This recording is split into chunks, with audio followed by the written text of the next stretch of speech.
What's up guys, Justin here of Tech, and the Samsung Galaxy S20 Fan Edition, better known as the S20 FE, is a slightly less expensive and toned-down variant of the premium Galaxy S20 series of devices. We got our hands on the Snapdragon 865 5G version, so without further ado, let's move on to the review.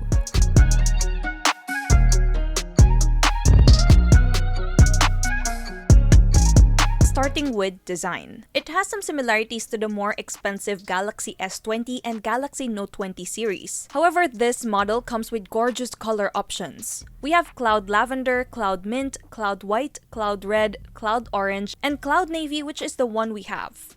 I can say that the S20 FE is more youthful and will be liked by those who have a strong liking for certain colors.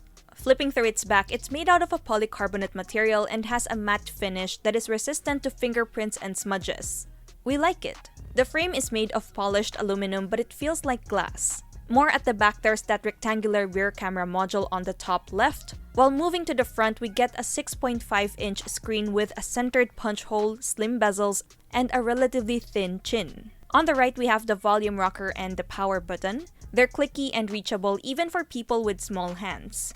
Meanwhile, on top, we have the secondary microphone and the card tray with dedicated slots for 2 nano SIM cards and a micro SD card of up to 1 TB capacity. Located at the bottom are its USB Type-C port, main microphone, and loudspeaker. The phone does have IP68 waterproofing, which will keep it safe from spilled drinks or splash of water.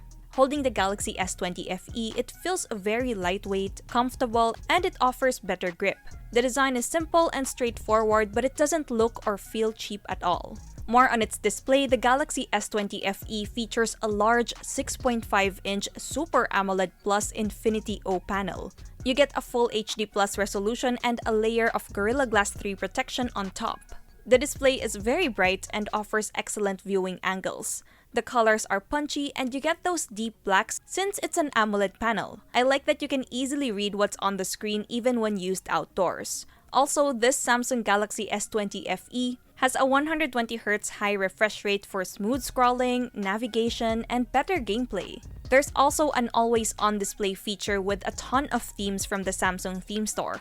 In the display settings, under the screen mode, colors can be configured from natural to vivid. The vivid option has a white balance and RGB slider for users who want to configure their device's display more. Audio-wise, the dual speakers produce good sound quality without appearing too distorted. It's able to maintain a decent volume of sound despite it being not the loudest among the smartphones out there. The balance of frequencies is as you would expect from a small device, but it is enough to let you hear the details you need when casually watching videos with your friends. As for software, the Galaxy S20 FE runs on One UI 2.5 core on top of Android 10 out of the box.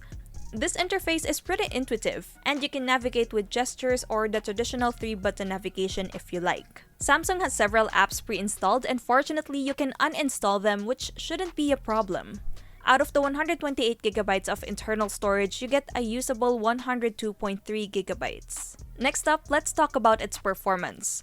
Powering this variant that we have is a Qualcomm Snapdragon 865 processor with an Adreno 650 GPU, 8GB of RAM, and a 128GB of internal storage, plus support for up to 1TB micro SD card using the hybrid slot. It's the same chipset powering the Galaxy S20 models, so we can pretty much expect the same flagship level performance. With this configuration, you have no problems in doing heavy tasks and intensive multitasking. We tried heavy games on it such as Asphalt 9 and Genshin Impact, and they all work smooth and responsive at their default graphics quality settings. We did, however, experience some minimal heating issues, but they weren't that bothersome. For some numbers, here are the benchmark scores we got.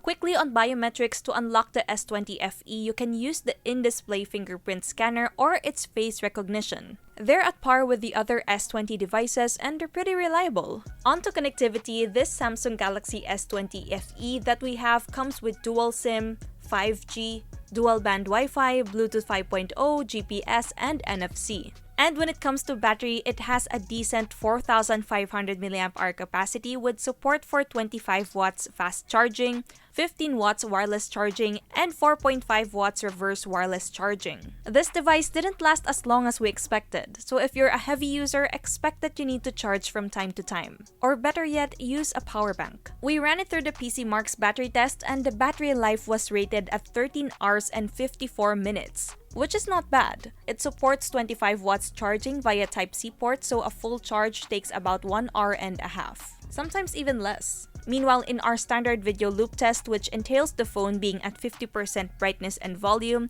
airplane mode turned on, and with headphones plugged in, the device lasted a longer 18 hours and 56 minutes. Alright, moving on to cameras. The Galaxy S20 FE offers a triple rear setup consisting of a 12-megapixel dual-pixel main, a 12-megapixel ultra-wide, and an 8-megapixel telephoto lens. As for its tiny notch up front, you will find its 32-megapixel front camera. Quality-wise, shots from the primary rear shooter did some excellent daylight pictures with decent detail, colors, and they are punchy with a good exposure balance. The wide-angle lens also does a reasonably good job here. It captures a huge amount of the scene and the exposure is good. The 3x optical telephoto camera, on the other hand, also captures excellent details. For low-light conditions, we got surprisingly bright photos. However, it can get a little grainy and colors were sometimes off depending on the kind of lighting around. As for selfies, the beauty mode is turned on by default, but it takes decent pictures under good lighting scenarios. The skin tones sometimes tend to alter, but most of the time it worked fine. When it comes to videos, recording goes up to 4K at 60 frames per second, and it offers super steady mode, which is designed to minimize camera shake when you're in motion.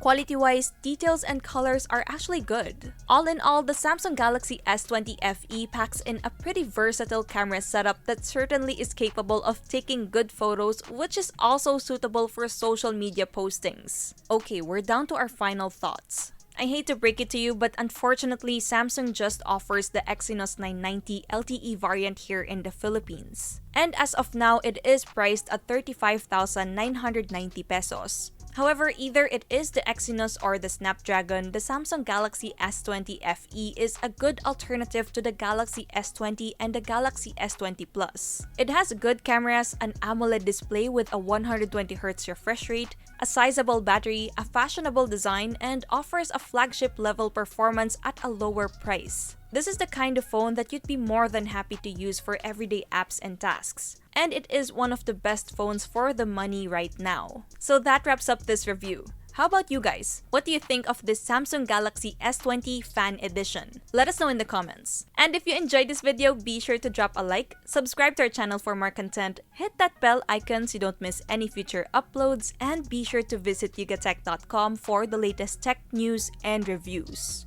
Once again, this is Justin, and don't forget to wash your hands and stay at home.